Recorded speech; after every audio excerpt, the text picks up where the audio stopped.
Hello everyone and welcome to Fandom Vintage. My name is Lily and I make things inspired by some of my favorite fandoms but with a vintage twist. Now, fall is my absolute favorite season, and with fall comes the need for all things cozy and autumnal. So I decided to make this Cottagecore Hufflepuff inspired dress, and I wanted it to be flowy but also incorporate the house colors of Hufflepuff. This dress ended up being really simple to make, and I ended up finishing it in about a day and a half. Alright, so let's get to it. So first things first, to draft a paper pattern, I used my own measurements to sketch out a preliminary pattern for the bodice of the dress, and I will be having one piece in the front and two pieces in the back since it will have a back zipper. And then we cut everything out once I've made all of my adjustments.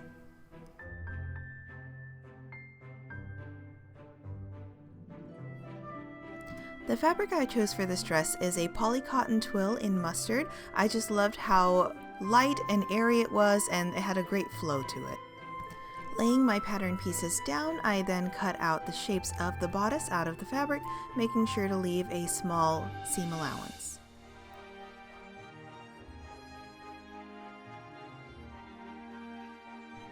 For the skirt, I didn't really need a paper pattern since I was actually just going to make a circle skirt. So to do this, I just measured the circumference of my waist and calculated the radius of the circle, and so when I had the fabric folded in quarters, I could just mark out the radius of that circumference and just make sure to mark the same distance all the way around in that quarter circle.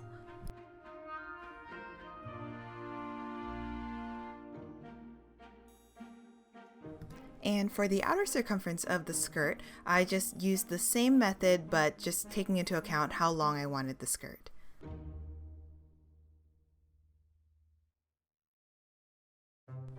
I decided to draft the pockets after I had cut out the skirt. That way I could get a more precise shape and size of the pocket that I wanted. And so here I am tracing both the full size of the pocket as well as the shape of the pocket opening that I'd like, and cutting that out of the tracing paper.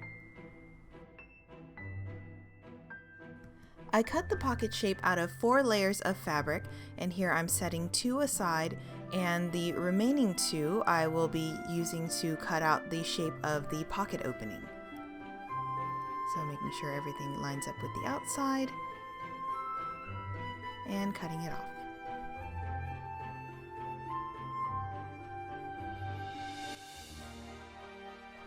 Now for the bodice, I wanted a bit of gathering on either side, so here I am making just 3 small pleats and pinning them down on either side of the bodice.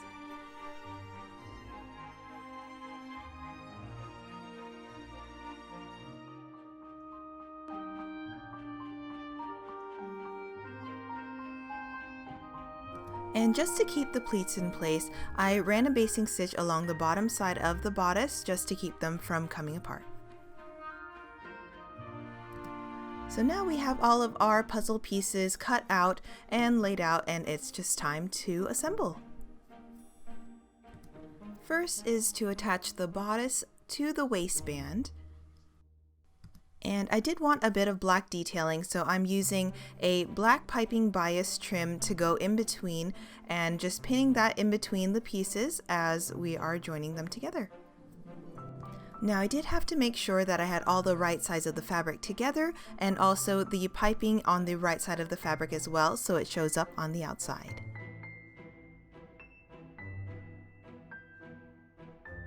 So this wasn't part of my original design, but I decided last minute to add some ties to the side of the dress, so I achieved that by cutting out a couple of strips of fabric,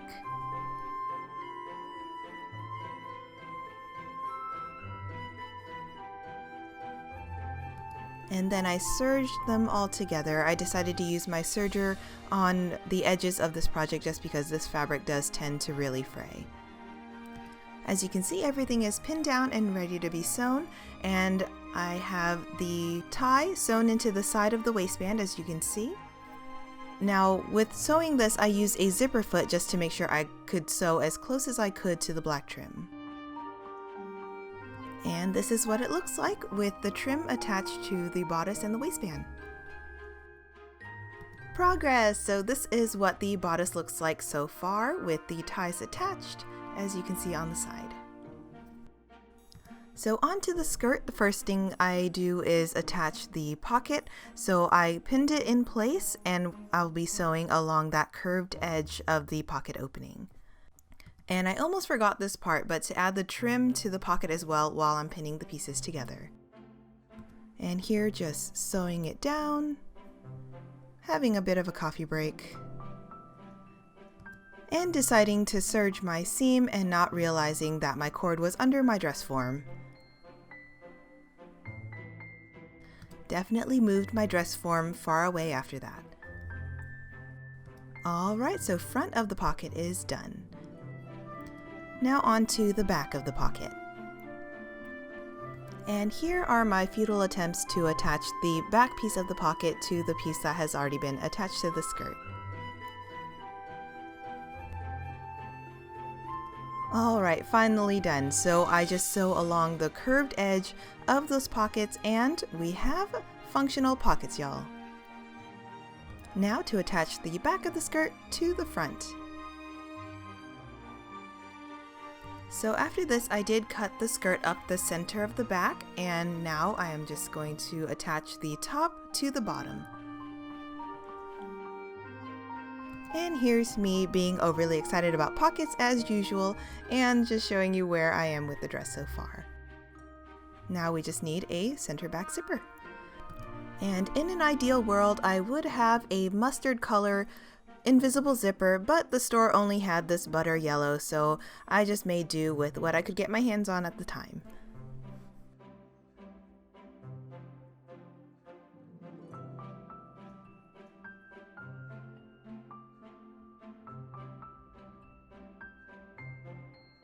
And then I finished all of the raw edges with a black bias tape just to make everything nice and neat. And a very last minute addition was to create a cute little bow that I then hand sewed onto the front of the dress.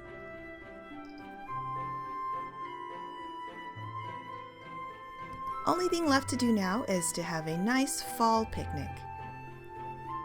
Now I use the term fall very loosely here because true fall weather can come pretty few and far between here in Texas, but today was actually really nice, so I'll take it.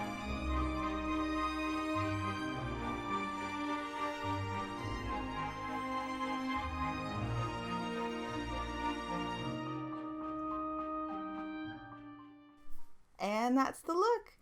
Now, y'all, this dress satisfies my need for all things witchy and vintage and cottagecore, and it's swishy and it's super flowy.